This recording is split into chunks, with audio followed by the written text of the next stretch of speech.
जय हिंद मेरे प्यारे बच्चों। कैसे हैं आप लोग? उम्मीद करता हूँ आप बहुत अच्छे होंगे।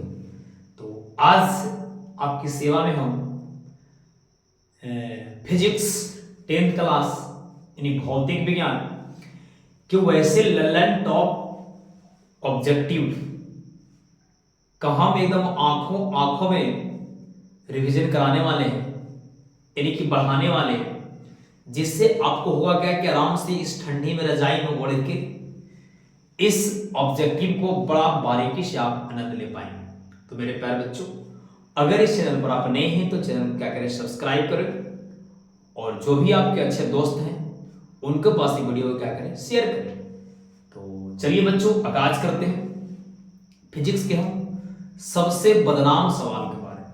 जो फिजिक्स में सबसे बदनाम सवाल है, जो सबसे सुपर डुपर हिट सवाल है। सुपर डुपर हिट समझ में आता है ना? सुपर डुपर हिट के मतलब एग्जामिनर जो सवाल सेट करते हैं उनको इस सवाल से प्रेम है। तो मैं चैलेंज करता हूं कि इस वीडियो को देखने के बाद अगर फिजिक्स में 10 नंबर नहीं समझ 10 नंबर नहीं ऑब्जेक्टिव में आप टिक आउट कर पाते हैं तो बोलना कमेंट में कि हाँ सर नहीं कर पाए, हम वीडियो को क्या करेंगे, बच्चों डिलीट करेंगे। तो पहला लेसन की अगर बात करें तो पहला लेसन का क्या नाम पता है? पहला लेसन का नाम है प्रकाश का प्रवर्तन। क्या बच्चों नाम है? क्योंकि हम रिविजन कर रहे थे, मत सोचना है कि बढ़िया से लिखे सर। प्रकाश का प्रवर्तन इसलिए हम आपको लिख पा रहे क्योंकि आपका अगर ध्यान दे ज्यादा से लिखावट पर ध्यान दें कि क्या लिख पा रहे। तो प्रकाश का प्रवर्तन क्या है? तो प्रकाश के प्रवर्तन में समझे थे, अब समझेंगे हम कि जब प्रकाश से किरण किसी सतह से टकराती है तो टकराने के बाद उसी दिशा में वापस लौट जाती है और लौटने की उस क्रिया को हम प्रकाश का प्रवर्तन कहते हैं। फिर से सुनाइए सर। जब प्रकाश से किरण किसी वस्तु से टकराती है तो टकराने के बाद उसी दिशा में वापस लौट जाती है और लौटने की उस क्रिया को हम प्रकाश का प्रवर्तन कहते हैं। ऑब्जेक्टिव आएगा। प्रकाश के प्रवर्तन के कितने नियम? आंसर मारेंगे। प्रकाश के प्रवर्तन के 2 नियम होते हैं। प्रकाश के प्रवर्तन के 2 नियम, यानी कि प्रकाश के प्रवर्तन के भी 2 नियम और प्रकाश के अपवर्तन के भी 2 नियम होते हैं। ठीक है, इसमें पढ़ेंगे पारदर्शी किसे कहते हैं। तो जेकरा से प्रकाश आर पर हो जाता है आसानी से उसको हम पारदर्शी कहते हैं। एग्जाम्पल पानी, कांच, वायु, ये सब पारदर्शी है। अपारदर्शी क्या होता है सर? वैसा पदार्थ जेकरा से प्रकाश आर पर नहीं होती है वो पदार्थ को हम अपारदर्शी करते हैं। एग्जाम्पल ईंट, पत्थर, लकड़ा, लकड़ी, ये सब अपारदर्शी है। पारभासी वैसा पदार्थ जिससे प्रकाश आंशिक रूप से आर पार करे, मतलब जरा जरा पार करे, उसको हम पारभासी कहते हैं। एग्जाम्पल तेल लगा कागज, घिसा हुआ कांच, दूध, ब्लड, आंख की पलक, ये सब वगैरह वगैरह पारभासी। फिर समझेंगे हम कि दर्पण सूत्र क्या है सर। तो दर्पण सूत्र की अगर बात की जाए तो दर्पण सूत्र का फॉर्मूला होता है 1/f बराबर 1/v प्लस 1/f। ऐसा लेंस सूत्र पूछेगा था, लेंस सूत्र पूछेगा तो मानेंगे 1/f बराबर 1/v plus 1/v minus 1/f। ये बच्चों लेंस सूत्र है, यहां समझे। फिर सूत्र पढ़ेंगे हम दर्पण कितने प्रकार के होते हैं। तो दर्पण मुख्यतः 3 प्रकार के होते हैं। पहला क्या बोलते हैं, समतल दर्पण। एक के बोलते हैं बच्चों अवतल दर्पण और एक के बोलते हैं हम उत्तल दर्पण। आप समझिए, समतल दर्पण, उत्तल दर्पण और अवतल दर्पण। समतल की बात करें बच्चों तो समतल से हम क्या करते हैं, अपना फेस देखते हैं, मतलब चेहरा देखते हैं। सवाल करेगा कि सब फेस देखने के लिए, चेहरा देखने के लिए कौन से दर्पण का उपयोग करते हैं? आंसर मानेंगे समतल दर्पण। रोगी के नाक, कान, दांत वगैरह वगैरह देखने के लिए कौन से दर्पण का उपयोग होता है? मानेंगे अवतल दर्पण। हजामत बनाने में, दाढ़ी बनाने में जो ठाकुर लोग रख रहता दर्पण, वो कौन दर्पण है? आंसर मारेंगे अवतल दर्पण। सौर भट्टी में अवतल दर्पण। रोगियों के नाक कान देखे में अवतल दर्पण। डॉक्टरों द्वारा कौन से दर्पण का उपयोग करते हैं? अवतल दर्पण। मेरे प्यारे बच्चों, अवतल दर्पण के उपयोग देख लीजिए। दूसरा बात उत्तल दर्पण। उत्तल दर्पण का उपयोग होता है गाड़ी के साइड मिरर के रूप में। गाड़ी के साइड मिरर के रूप में तो सवाल करेगा कि उत्तल दर्पण का उपयोग बताएं, तो बताएंगे उत्तल दर्पण का उपयोग गाड़ी के साइड मिरर का उपयोग किया जाता है। यहां तक समझ में आया।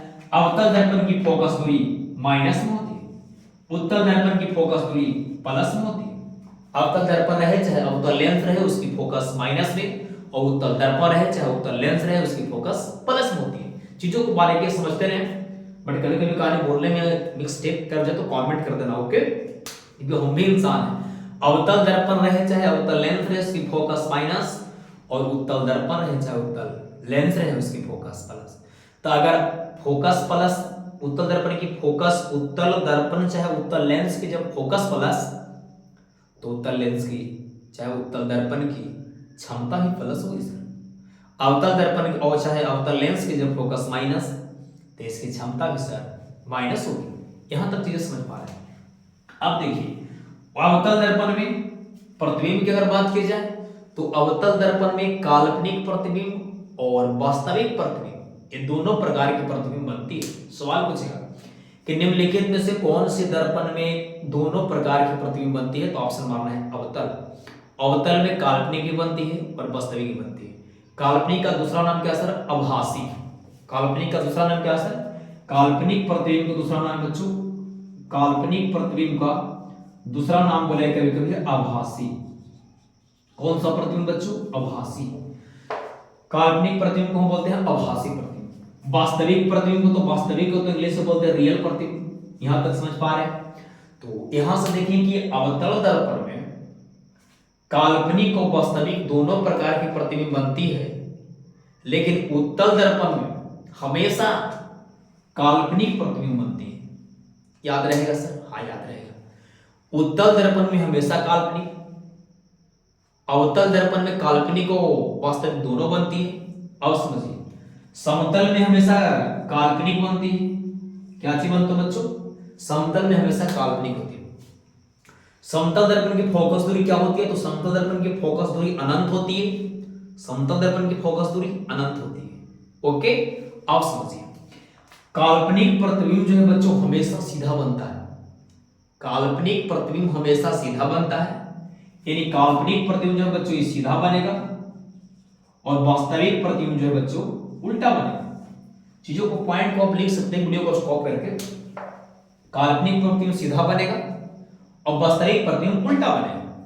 काल्पनिक प्रतिबिंब को हम पर्दा पर नहीं उतारेंगे, इसको हम बच्चों पर्दा पर नहीं उतार सकते हैं, और इसको हम पर्दा पर क्या कर सकते हैं? उतार सकते हैं। समझ में आ रही बात है? काल्पनिक प्रतिबिंब को पर्दा पर नहीं उतारेंगे, लेकिन वास्तविक प्रतिबिंब को हम पर्दा पर उतारेंगे। नेक्स्ट सवाल, अवतल दर्पण को देखिए। अवतल दर्पण ऐसी होती है, इसको कलई जो है बाहर से की जाती है, और उत्तल दर्पण बच्चों इस प्रकार की होती है, इसकी कलई जो है अंदर से की जाती है। यहां तक समझ पाए? इसको अगर प्रकाश की किरणें ऐसे से यहां से भेजी जाती है तो यहां प्रधान अक्ष होती है, तो यहां से आके प्रकाश की किरणें सब जो है एक ही बिंदु पर मिलती है। हाँ या नहीं? और जब एक ही बिंदु पर मिलता है, इसीलिए इसकी दर्पणमा को बोला जाता है अभिसारी दर्पण। कौन दर्पण बाबू? अभिसारी दर्पण। यहां तक बातें समझ पा रहे हैं? यहां पर जब देख पा रहे हैं प्रधान अक्ष यहां से प्रकाश की किरण जा रही है तो यहां निकल रही है, यहां से जा रही है तो यहां निकल पा रहा है। तो यहां से हम बच्चों समझ पा रहे हैं कि उत्तल दर्पण से अगर प्रकाश की किरण टकराती है तो टकराने के बाद प्रकाश की किरणें फैल जाती है, मतलब छितर जाती है।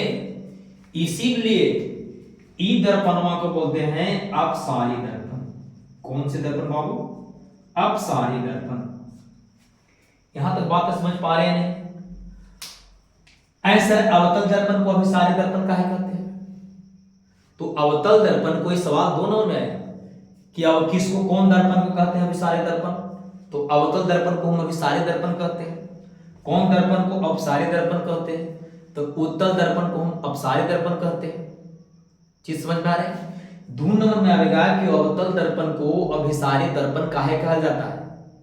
तो आंसर मारेंगे कि अवतल दर्पण को हम अभिसारी दर्पण इसलिए कहते हैं क्योंकि जब प्रकाश की किरणें अवतल दर्पण से टकराती है तो टकराने के बाद प्रकाश की किरणें सभी एक ही बिंदु पर यानी फोकस पर जाकर मिल जाती है, इसीलिए अवतल दर्पण को हम अभिसारी दर्पण कहते हैं। उत्तल दर्पण को अपसारी दर्पण क्यों कहते हैं? तो लेकिन उत्तल दर्पण को अपसारी दर्पण इसलिए कहते हैं क्योंकि जब प्रकाश की किरणें उत्तल दर्पण से टकराती है तो टकराने के बाद प्रकाश की किरणें जो है फैल जाती है, इसीलिए उत्तल दर्पण को अपसारी दर्पण कहते हैं। यहां तक समझ पाए? एक अगर आगे बात किया जाए देखने की प्रकाश के कितने नियम है? 2 नियम। प्रकाश के परिवर्तन के 2 नियम है। फिर इसे पढ़िए, प्रकाश किरण पुंज किसे कहते हैं? तो किरणों के समूह को हम किरण पुंज कहते हैं। समानांतर किरण पुंज किसको कहते हैं? जब प्रकाश की किरणें एक समानांतर रेखा में गमन करेगी तो समानांतर किरण पुंज। अभिसारी किरण पुंज कहते हैं जब एक ही बिंदु विभिन्न दिशाओं से, फिर सुनिए, अभिसारी किरण पुंज किसे कहते हैं? विभिन्न दिशाओं से आने वाली प्रकाश की किरणें जब एक ही बिंदु पर मिलेगा तो उसको अभिसारी कहेंगे। यहां तक समझ पाएंगे? तो चलिए इस वीडियो को ज्यादा लॉन्ग नहीं करते हैं। ये वीडियो कैसा लगा देखने के बाद जरूर कमेंट करिएगा। अगर इस प्रकार की वीडियो आपको फायदा है, इस वीडियो को देखने से अगर फायदा बुझाया तो कमेंट कीजिएगा कि हाँ सर इस प्रकार की वीडियो और बनाइए।